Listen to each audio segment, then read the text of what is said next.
Hello दोस्तों, SS मंत्रा YouTube channel में आप सभी का स्वागत है। आज हम लोग एक बहुत ही बेहतरीन और थोड़ा अलग हटके टॉपिक पर चर्चा करने वाले हैं। क्या आपने कभी सोचा है कि यूपी का पहला सोलर एनर्जी प्लांट किसी बड़े आधुनिक शहर में नहीं, बल्कि एक खेती प्रधान जिले में लगा था?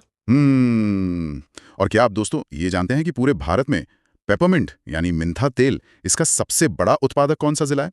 आज की इस क्लास में हम एक ऐसे ही जिले की एक डीप डाइव करने वाले हैं। सही कहा आपने। और श्रोताओं, आपको बता दूं कि आज की ये जो हमारी विशेष क्लास है ना, ये खास तौर पर यूपी पीसीएस और आरओ एआरओ परीक्षाओं की तैयारी कर रहे सभी अभ्यर्थियों की दृष्टि से तैयार की गई है। बिल्कुल। और सबसे इंपॉर्टेंट बात, आज का हमारा ये पूरा गहन विश्लेषण शिवांश मिश्रा सर द्वारा तैयार की गई एक बेहद शानदार और डिटेल्ड मास्टर क्लास पीडीएफ पर आधारित है। एग्जैक्टली और इस क्लास का एक बड़ा सीधा समेशन है। हम बाराबंकी जिले को सिर्फ नक्शे पर एक भौगोलिक बिंदु के रूप में नहीं देखेंगे, बल्कि इसे पूर्वांचल के प्रवेश द्वार, एक कृषि पावर हाउस और एक अत्यंत समृद्ध सांस्कृतिक धरोहर के रूप में समझेंगे। हाँ, क्योंकि किसी भी क्षेत्र को, चाहे वो प्रशासनिक दृष्टि से हो या एग्जाम के पॉइंट ऑफ व्यू से, सिर्फ आंकड़े रट लेने से काम नहीं चलता। हम उसकी मिट्टी, वहाँ के लोग, इंडस्ट्रीज, इन सब के बीच का एक जो आपसी तालमेल होता है ना, उससे समझने की कोशिश करेंगे। तो आइए दोस्तों, बिना देरी किए शुरुआत करते हैं बाराबंकी की बुनियादी पहचान और उसकी भौगोलिक स्थिति से। किसी भी जिले को समझने से पहले ये जानना जरूरी है कि वो कहाँ स्थित है और उसके नाम की कहानी क्या है। इस जिले को पूर्वांचल का प्रवेश द्वार या गेटवे टू पूर्वांचल कहा जाता है। और इसके साथ ही इसे शक्कर नगरी और यहाँ मौजूद मंदिरों के कारण देवा महादेव की धरती भी कहा जाता है। पर देखिए, मुझे इसका प्राचीन नाम बहुत दिलचस्प लगा। प्राचीन काल में इसे बनहा या बाढ़िया कहा जाता था, जिसका सीधा संबंध भगवान वराह अवतार से माना जाता है। अच्छा, ये तो काफी पुरानी बात होगी। हाँ, और इसका जो वर्तमान नाम है ना, बाराबंकी, वो 52 बंकी शब्द से निकला है। और 52 बंकी का अर्थ होता है 12 वन, यानी 12 जंगल। अरे वाह, 12 जंगल! ये 12 वन वाला तथ्य अपने आप में ही दर्शाता है कि किसी समय में ये क्षेत्र कितना घना और प्राकृतिक संपदा से भरा रहा होगा। बिल्कुल। अब अगर हम इसकी भौगोलिक सीमाओं पर ध्यान दें श्रोताओं, तो ये बिल्कुल मध्य उत्तर प्रदेश में स्थित है। मैप उठाकर देखेंगे तो इसके उत्तर में बहराइच जिला है। और पश्चिम की तरफ यूपी की राजधानी लखनऊ और सीतापुर स्थित है। राइट। पूर्व में अयोध्या और गोंडा पड़ते हैं, जबकि दक्षिण में रायबरेली और अमेठी इसकी मजबूत सीमाएं बनाते हैं। इसका कुल क्षेत्रफल अलग अलग स्रोतों के अनुसार करीब 3891.5 से लेकर 4402 वर्ग किलोमीटर के बीच है। और समुद्र तल से इसकी ऊंचाई लगभग 125 मीटर है। दोस्तों, एक एनालॉजी से समझें तो सोचिए, जैसे किसी बड़े घर के आंगन और बाहर की मेन सड़क के बीच एक दरवाजा होता है ना। हाँ, एक एंट्रेंस। हाँ, बाराबंकी बिल्कुल वही दरवाजा है। एक तरफ लखनऊ की आधुनिक हलचल और शोर है, और जैसे ही आप इस दरवाजे को पार करते हैं, आप सीधे पूर्वांचल के शांत और हरे भरे आंगन में कदम रखते हैं। जैसा कि शिवांश मिश्रा सर ने अपने नोट्स में स्पष्ट किया है कि इसकी भौगोलिक स्थिति इसे रणनीतिक रूप से कितना महत्वपूर्ण बनाती है। और वही रणनीतिक स्थिति प्रशासन के लिए भी महत्वपूर्ण है, क्योंकि ये एक ट्रांजिट जोन बन जाता है जहां लोगों और व्यापार का आदान प्रदान बहुत तेजी से होता है। बिल्कुल। और इस बेहतरीन भौगोलिक स्थिति ने बाराबंकी वो एक प्राकृतिक वरदान भी दिया है, इसकी नदियां और उपजाऊ मिट्टी। तो दोस्तों, अब हम इस जिले की जीवन रेखाओं का रुख करते हैं, जो इसे एग्रीकल्चरल पावर हाउस बनाती हैं। खेती की बात करें तो यहाँ की जलवायु उष्ण कटिबंधीय मानसूनी है, यानी ट्रॉपिकल मानसून। यहाँ औसत वर्षा 900 मिलीमीटर होती है, जो कि फसलों के लिए बेहद अनुकूल है। और सबसे अहम बात, ये पूरा क्षेत्र गंगा घाघरा दोआब में आता है, इसलिए यहाँ की मिट्टी अत्यंत उपजाऊ, जलोढ़, दोमट और बलुई है। ये दोआब वाला पॉइंट ना दोस्तों, थोड़ा ध्यान से समझिएगा। दोआब का मतलब होता है दो नदियों के बीच का क्षेत्र, और जब नदियां बहती हैं तो वो अपने साथ मिनरल्स और नई मिट्टी लाती हैं, जो एक नेचुरल फर्टिलाइजर का काम करती है। हाँ, इसकी पूर्वोत्तर सीमा का निर्माण तो खुद घाघरा नदी करती है, जिसे हम सरयू भी कहते हैं। और जिले के बिल्कुल मध्य भाग से गोमती नदी बहती है। साथ ही कल्याणी यहाँ की प्रमुख सहायक नदी है। नदियों के अलावा झीलें भी तो हैं वहाँ। सही कहा, भागर और नवाबगंज यहाँ की प्रमुख झीलें हैं। अब मिट्टी इतनी अच्छी है और पानी की कमी नहीं है, तो फसलें भी वैसी ही होंगी। खरीफ की फसलों में यहाँ धान और मक्का उगाया जाता है, और रबी के सीजन में गेहूं और मटर की खेती होती है।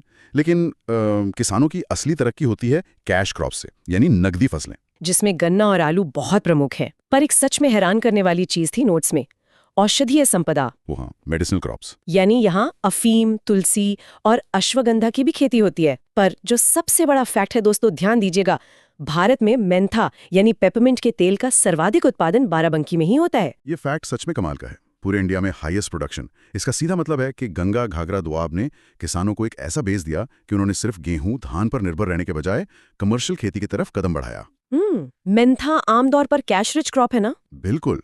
ये फार्मास्यूटिकल्स और कॉस्मेटिक्स में बहुत यूज होता है। ये दिखाता है कि बाराबंकी का एग्रीकल्चर सेक्टर कितना डायनामिक है। वो बस पुरानी खेती तक सीमित नहीं है। सही बात है। और दोस्तों, जब खेत में गन्ना और ऐसी कमर्शियल फसलें इतनी ज्यादा उगेंगी तो इसका असर सीधे तौर पर उद्योग धंधों पर भी पड़ेगा। आइए अब यहाँ की अर्थव्यवस्था और उद्योग जगत की बात करते हैं। हमने शुरू में इसे शक्कर नगरी कहा था, याद है? हाँ, और उसका कारण बिल्कुल साफ है। यहाँ मौजूद गुड़ और चीनी मिले, जैसे कि डीएसएम शुगर मिल और जेआर एग्रो जैसी बड़ी मिल्स वहां स्थित हैं। इन्हीं की वजह से इस जिले को शक्कर नगरी का उपनाम मिला है। इसके अलावा राइस और पावलूम उद्योग भी यहाँ के प्रमुख उद्योग हैं। पर किसी भी जिले की इकोनॉमी में एमएसएमई का बहुत बड़ा रोल होता है। बिल्कुल होता है। और प्रशासनिक लेवल पर ओडीओपी यानी one district one product scheme की बात करें तो बाराबंकी का ओडीओपी है वस्त्र एवं हैंडलूम यानी हथकरघा। और सबसे बड़ी बात यह है कि इस हथकरघा को जीआई टैग यानी भौगोलिक संकेतक भी प्राप्त है, जो इंटरनेशनल लेवल पर इसे एक अलग पहचान और सुरक्षा देता है। एग्जैक्टली, जिससे वहां के स्थानीय बुनकरों को सीधा फायदा मिलता है। पर इन सब परंपरागत उद्योगों के बीच एक बहुत ही आधुनिक तथ्य भी है। अरे हाँ, अक्सर हम बाराबंकी को सिर्फ खेतों और उन चीनी मिलों से जोड़कर देखते हैं, लेकिन क्या आप जानते हैं दोस्तों कि यूपी का पहला सोलर एनर्जी प्लांट यानी सौर ऊर्जा संयंत्र बाराबंकी में ही स्थापित किया गया था। ये वाकई में एक बड़ा माइलस्टोन है। बिल्कुल सही कहा शिवांश मिश्रा सर। ये तथ्य साबित करता है कि बाराबंकी सिर्फ पुरानी परंपराओं तक सीमित नहीं है, बल्कि आधुनिक औद्योगिक प्रगति की ओर भी तेजी से बढ़ रहा है। सही पकड़ा आपने। एक तरफ सदियों पुरानी हथकरघा परंपरा चल रही है और दूसरी तरफ यूपी का पहला सोलर प्लांट। ये परंपरा और आधुनिकता का एक बेहतरीन संतुलन है। पर इन कारखानों और इतनी विशाल खेती को चलाने वाले आखिर हैं कौन? दोस्तों, अब आइए आंकड़ों की बात करते हैं। 2011 की जनगणना यानी सेंसस पर एक नजर डालते हैं। प्रशासनिक दृष्टि से ये आंकड़े बहुत जरूरी होते हैं। 2011 के अनुसार यहाँ की लगभग जनसंख्या 32.6 लाख है और जनघनत्व मतलब पॉपुलेशन डेंसिटी 741 व्यक्ति प्रति वर्ग किलोमीटर है। लिंगानुपात की बात करें तो वो 910 है, जो कि कई अन्य जिलों के मुकाबले ठीक स्थिति मानी जा सकती है। पर एक बड़ा फैक्टर यह है कि ये आबादी रहती कहाँ है। बाराबंकी में ग्रामीण आबादी बहुत ज्यादा है। लगभग 89.85% लोग गांव में रहते हैं। जबकि शहरी आबादी केवल 10.15% ही है। धार्मिक आंकड़ों पर नजर डालें तो यहाँ 84% हिंदू और लगभग 15% मुस्लिम आबादी है और मुख्य रूप से यहाँ अवधी, हिंदी और उर्दू बोली जाती है। अब प्रशासनिक ढांचा देखें तो यहाँ एक लोकसभा सीट है दोस्तों, जो एससी यानी शेड्यूल्ड कास्ट उम्मीदवारों के लिए आरक्षित है। और यहाँ कुल 6 विधानसभा क्षेत्र हैं, जिनके नाम हैं बाराबंकी, हैदरगढ़, रामनगर, दरियाबाद, कुर्सी और फतेहपुर। साथ ही यहाँ 6 तहसील और 15 विकास खंड यानी ब्लॉक्स हैं। ये सब तो ठीक है, पर एक आंकड़ा ऐसा है जिसने मुझे बहुत परेशान किया, और वो है एजुकेशन का। हाँ, साक्षरता दर। देखिए, कुल साक्षरता दर 61.75% है। पुरुष साक्षरता 71% है, लेकिन महिला साक्षरता वो गिरकर केवल 51% रह जाती है। एक तरफ हम राज्य के पहले सोलर प्लांट और मेंथा प्रोडक्शन की बात कर रहे हैं, और दूसरी तरफ हमारी आधी आबादी एजुकेशन में इतनी पीछे है। जैसा कि शिवांश मिश्रा सर ने अपने नोट्स में विशेष रूप से ध्यानाकर्षित किया है कि महिला साक्षरता काफी कम है। तो आप क्या मानते हैं, क्या 89.85% ग्रामीण आबादी का होना ही इस कम महिला साक्षरता का सबसे बड़ा कारण है? नहीं, बहुत ही वैलिड क्वेश्चन है। देखिए, सिर्फ गांव का होना प्रॉब्लम नहीं है, बल्कि उस कृषि प्रधान समाज का जो आर्थिक ढांचा है ना, वो जिम्मेदार है। खेतों में काम करने के लिए लेबर्स की जरूरत होती है, तो पेट्रियार्की या पितृसत्तात्मक सोच के चलते लड़कों को पढ़ने भेज दिया जाता है और लड़कियों को खेतों में या घर के अनपेड लेबर में लगा लिया जाता है। और सिक्योरिटी भी एक इशू होता होगा गांव से दूर स्कूल भेजने में। बिल्कुल। हालांकि अब वहां एजुकेशन इंस्टीट्यूशंस खुल रहे हैं, जिससे उम्मीद है सुधार आएगा। यहाँ के प्रमुख संस्थानों में श्री रामस्वरूप मेमोरियल विश्वविद्यालय और सरदार वल्लभ भाई पटेल कृषि महाविद्यालय शामिल हैं। साथ ही इंडिया पॉलीफाइबर्स लिमिटेड भी वहां स्थित है। पर यह 51% वाला आंकड़ा सच में आने वाले प्रशासकों के लिए एक बड़ी चुनौती है। सही बात है। अब आंकड़ों और प्रशासन की इस दुनिया के पार चलते हैं। किसी भी जगह की एक आत्मा भी होती है, उसका अपना इतिहास और उसकी संस्कृति। हाँ दोस्तों, अब इस ऐतिहासिक सफर का रुख करते हैं। हमने एपिसोड के मेरा मतलब क्लास के शुरू में बन्हा और बढ़िया नाम की बात की थी, पर इसके बाद के इतिहास में 1030 ईस्वी में यहाँ सैयद सालार मसूद गाजी का आक्रमण हुआ था। और उस आक्रमण के बाद एक लंबे समय तक 1858 तक दरअसल ये क्षेत्र दरियाबाद के नाम से ही जाना जाता था। फिर 1856 में, ध्यान दीजिएगा दोस्तों, 1856 में जब अंग्रेजों ने अवध का विलय किया यानी एनेक्सेशन किया, उसके बाद 1858 में उन्होंने प्रशासनिक तौर पर इसे विधिवत एक जिला घोषित कर दिया। और तब इसका नाम बदलकर बाराबंकी रखा गया। इतिहास में सत्ताएं तो आती जाती रही हैं, पर यहाँ की संस्कृति ने 84% हिंदू और 15% मुस्लिम आबादी को एक साथ जोड़कर रखा है। इसका सबसे बड़ा प्रतीक है देवा शरीफ। अरे हाँ, देवा शरीफ की दरगाह, ये सूफी संत हाजी वारिस अली शाह की दरगाह है। और यहाँ सांप्रदायिक सौहार्द की ऐसी बेहतरीन मिसाल मिलती है कि कार्तिक मास में वहाँ जो भव्य देवा मेला लगता है उसमें हर कोई शामिल होता है। और सिर्फ यही नहीं दोस्तों, इसी मिट्टी पर महादेव मंदिर समूह भी स्थित है, जिसमें लोधेश्वर महादेव, सिद्धपुर और कोटवा धाम जैसे प्रसिद्ध मंदिर हैं। देवा शरीफ और लोधेश्वर महादेव की ये मौजूदगी हमारी उस गंगा जमुनी तहजीब का एक सच्चा उदाहरण है, जो इस जिले की असली ताकत है। बिल्कुल। इसके अलावा किंतौर में एक पौराणिक और दुर्लभ परिजात वृक्ष है। कहा जाता है ये महाभारत काल का वृक्ष है। वहाँ बकायदा परिजात महोत्सव भी मनाया जाता है। और रामनगर क्षेत्र में लगने वाला परंपरागत रामायण मेला भी यहाँ के अवधी लोक परंपरा का अटूट हिस्सा है।